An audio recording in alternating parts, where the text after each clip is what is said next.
नमस्कार, dB live Chhattisgarh में आपका स्वागत है। छत्तीसगढ़ की तमाम बड़ी खबरों के साथ मैं हूं सिमरन कौर। आइए देखते हैं आज की सुर्खियां।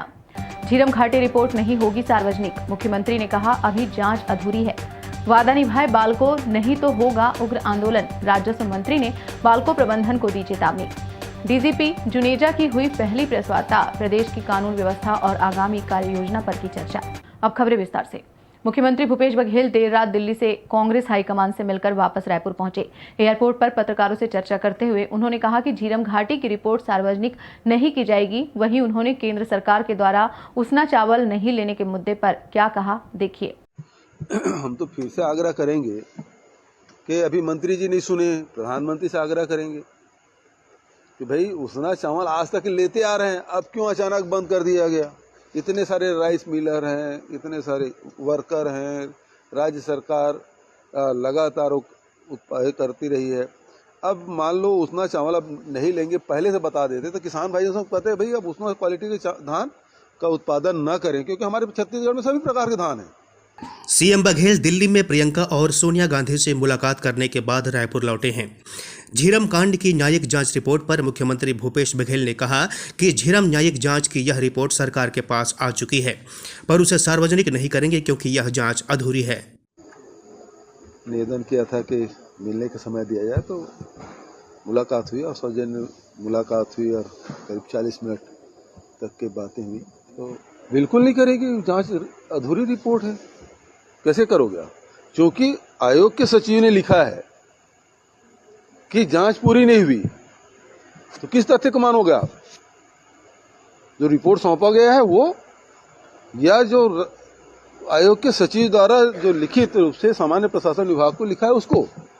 और हमने तो उसी आधार पर कदम उठाया कि इसमें विधि विभाग बताए कि ऑप्शन क्या है, और उस आधार पे एजी के विधि विभाग के अभिमत के बाद 2 सदस्यीय समिति का गठन किया गया जो आगे जांच करेगी। सीएम बघेल ने डॉक्टर रमन सिंह के बयान को लेकर कहा कि आयोग के सचिव का पत्र है जिसमें जांच अधूरी होने का उल्लेख है।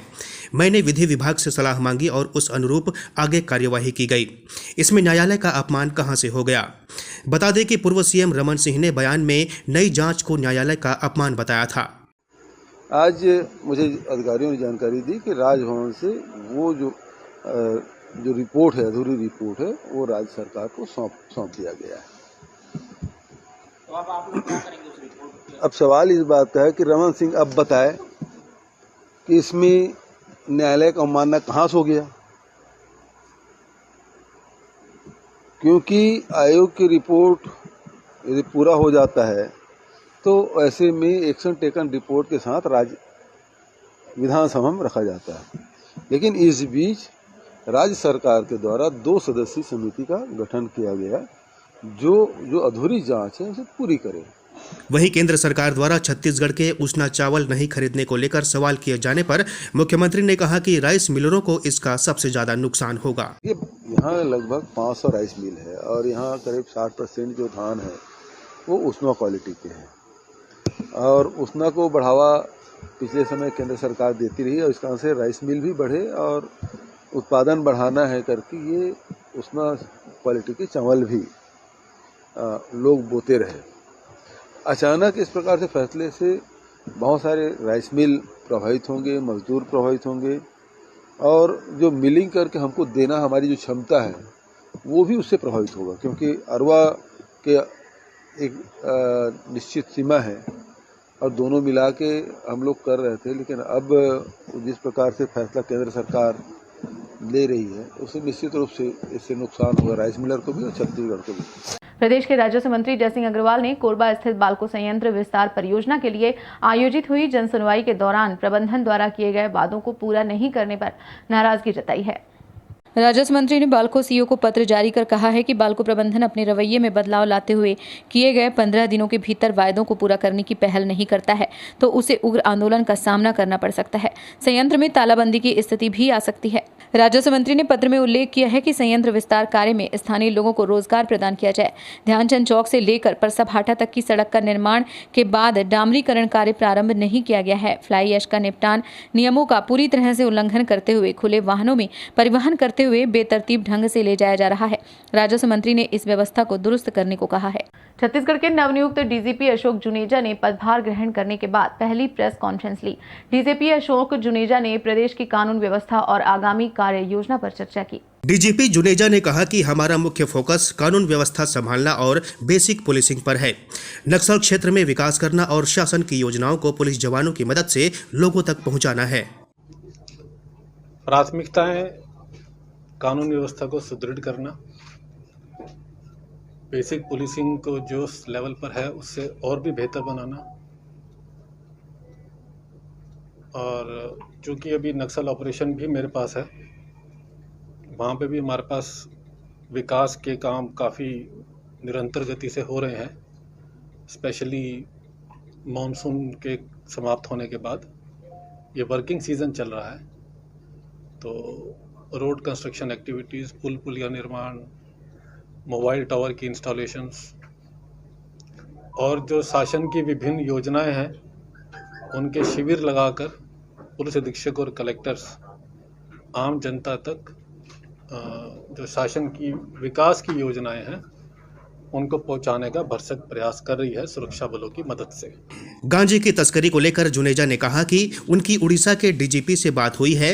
उन्होंने बताया कि मंगलवार को उड़ीसा डीजीपी के साथ वर्चुअल बैठक रखी गई है, जिसमें गांजा तस्करी और नक्सल मुद्दे पर बात होगी। एक अभी मेरे पास डीजीपी उड़ीसा का मैसेज आया कि मैंने उनसे आज सुबह निवेदन किया था कि सर गांजे की तस्करी को लेके एक बॉर्डर मीटिंग हमारी पेंडिंग है आपके पास। तो पत्राचार तो हमने भेज दिया था तुरंत जिस दिन माननीय मुख्यमंत्री जी ने आदेश दिए थे, लेकिन आज मेरी दूरभाष पे चर्चा के बाद उन्होंने आज मंगलवार को सेकंड हाफ में बैठक का निर्णय ले लिया है। उस बैठक को 2 भाग में विभाजित होगी वो बैठक। पहले भाग में वो हमारी उड़ीसा बॉर्डर से लगे हुए नक्सल प्रभावित जिलों की भी समीक्षा की जाएगी, इंटर स्टेट ऑपरेशंस के बारे में बात करेंगे, और सेकंड हाफ के अंदर जो ये गांजे की और जो तस्करी वहाँ से हो रही है, उस रूट से हो रही है, वो भी विक्टिम है इस चीज़ के, जैसा डीजीपी साहब ने मुझे बताया, और एक मिल के रणनीति तय करेंगे जिससे कि ये पूरा का पूरा जो नेटवर्क है ये उसको ब्रेक किया जाए। डीजीपी ने प्रेस कॉन्फ्रेंस में कहा कि पुलिस कर्मियों के साप्ताहिक अवकाश पर हम काम कर रहे हैं। कई जिलों में यह दिया जा रहा है और कई जिलों में अभी शुरू नहीं हुआ है। इस पर आज ही अधिकारियों से जानकारी ली गई है। भाजपा छत्तीसगढ़ प्रदेश कार्य समिति की बैठक राजधानी रायपुर में शुरू हुई। इसमें प्रदेश प्रभारी डी पुरंदेश्वरी के अलावा प्रदेश के सभी दिग्गज नेता और पदाधिकारी शामिल हुए। प्रदेश कार्य समिति की इस बैठक का विधिवत शुभारंभ किया गया। डी पुरंदेश्वरी, डॉक्टर रमन सिंह, विष्णुदेव साय सहित अन्य प्रमुख नेताओं ने दीप प्रज्वलित कर बैठक की शुरुआत की। इससे पूर्व मीडिया से चर्चा करते हुए डॉक्टर रमन सिंह ने कवर्धा के मुद्दे पर भूपेश सरकार को घेरते हुए कहा कि बीते 3 सालों से षड्यंत्र करके शांति के टापू को अशांत कर दिया गया है। कवर्धा में हुई हिंसा में निर्दोष लोगों को फंसा दिया गया। कबीरधाम कवर्धा जो शांति का टापू कहलाता है, आज ये स्थिति हो गई कि 3 साल में सरकार धीरे धीरे किस दिशा में जा रही है, तुष्टीकरण की राजनीति किस हद तक नीचे स्तर तक जा सकती है और कैसे बहुसंख्यक को दबाने का षड्यंत्र विस्फोटक रूप ले सकता है, उसका उदाहरण कवर्धा में कबीरधाम में लोगों ने देखा। और उसके बाद और आश्चर्यजनक कि बदले की कार्रवाई 70-75 लोगों को जेल में डाल देना वहां तक ठीक है, दीपावली के समय भी लोगों को जेल के अंदर रखने का षड्यंत्र रखा गया और एट्रोसिटी लगाया गया। प्रदेश के मंत्री के ऊपर, विजय शर्मा के ऊपर और हमारे चंद्राकर के ऊपर 3 लोग एट्रोसिटी लगाया गया। ये अजीब मामला है कि जिन लोगों ने चाकू मारा उनके खिलाफ 307 की कार्रवाई नहीं होती, मगर जो लोग भगवा ध्वज को कुचले जाने का विरोध कर रहे थे, और विरोध ये है कि उनके सामने पैरों तले भगवा ध्वज कुचला जा रहा था, उस परिस्थिति में उनके विरोध में जो खड़ा हुआ उनके खिलाफ ये मामले दर्ज हुए, उनको जेल में डाल दिया गया।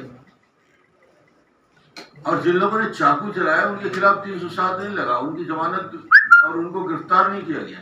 भाजपा प्रदेश प्रभारी डी पुरंदेश्वरी ने राहुल गांधी के एक बयान पर पलटवार करते हुए कहा कि भाजपा बिना भेदभाव के काम करती है, वहीं कांग्रेस तोड़ने का काम करती है।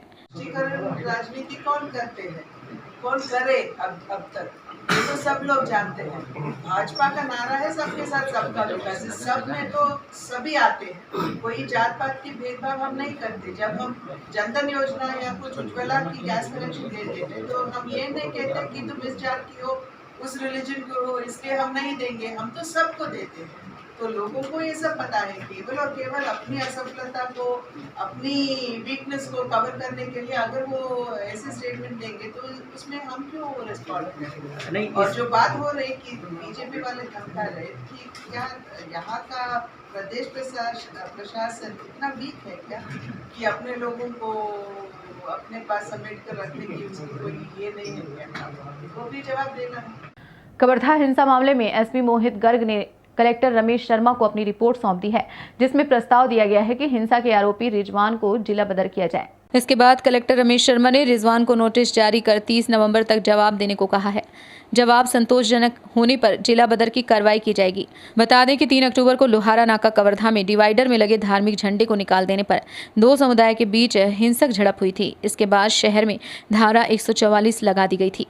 देश की आज़ादी को लेकर विवादित बयान देने वाली बॉलीवुड एक्ट्रेस कंगना रनौत का देश भर में विरोध हो रहा है। छत्तीसगढ़ के मुख्यमंत्री भूपेश बघेल ने इस पर तीखी प्रतिक्रिया दी है। बघेल ने कहा कि कंगना रनौत ने देश के महापुरुषों का अपमान किया है, देश से उन्हें माफी मांगनी चाहिए। इस मामले को लेकर प्रदेश कांग्रेस कमेटी के महामंत्री कन्हैया अग्रवाल और शहर कांग्रेस संयुक्त महामंत्री मोहम्मद सिद्दीकी ने थाने में शिकायत की है। कांग्रेस नेताओं ने अभिनेत्री कंगना रनौत के खिलाफ देश में दुर्भावना फैलाने के मामले में FIR दर्ज करने की मांग की है। मनेन्द्रगढ़ विधायक डॉक्टर विनय जायसवाल के नेतृत्व में चिरमिरी से चलने वाली ट्रेनों की सेवाएं दोबारा शुरू कराने की मांग को लेकर बीते 26 अक्टूबर को रेलवे ट्रैक पर बैठकर विरोध प्रदर्शन किया गया था। इस मामले में RPF द्वारा नोटिस भेजे जाने को लेकर विधायक अपने समर्थकों के साथ सामूहिक रूप से बयान देने पहुंच गए, मगर प्रभारी ने उन्हें लौटा दिया। इसके बाद विधायक ने चौकी के प्रवेश द्वार पर ही धरना देकर विरोध प्रदर्शन किया। हमारा कतई उद्देश्य नहीं है। कोरोना काल में पिछले 1.5 सालों से जो गरीब और मध्यवर्गीय लोगों के लिए जो ट्रेनें बंद है, जो चिरमिरी, मनेन्द्रगढ़, बिजरी, कोतमा, शहडोल में जाने वाली जितनी समस्त ट्रेनों को बंद करके रखा गया है। आज जिन राज्यों में चुनाव हैं वहाँ सारे के सारे ट्रेन चालू हो गए हैं, लेकिन कहीं ना कहीं जिस तरह से केंद्र सरकार की नीति रही है कि रेल को बेच दो, एयरपोर्ट को बेच दो, लोहा को बेच दो, कोयला को बेच दो, कहीं ना कहीं एक बू आती है कि कहीं हमारे जो गरीब लोगों की जो ट्रेन है इसको बंद करने की साजिश तो नहीं है। इस बुलेटिन में फिलहाल इतना ही। बने रहिए DB लाइव छत्तीसगढ़ के साथ। नमस्कार।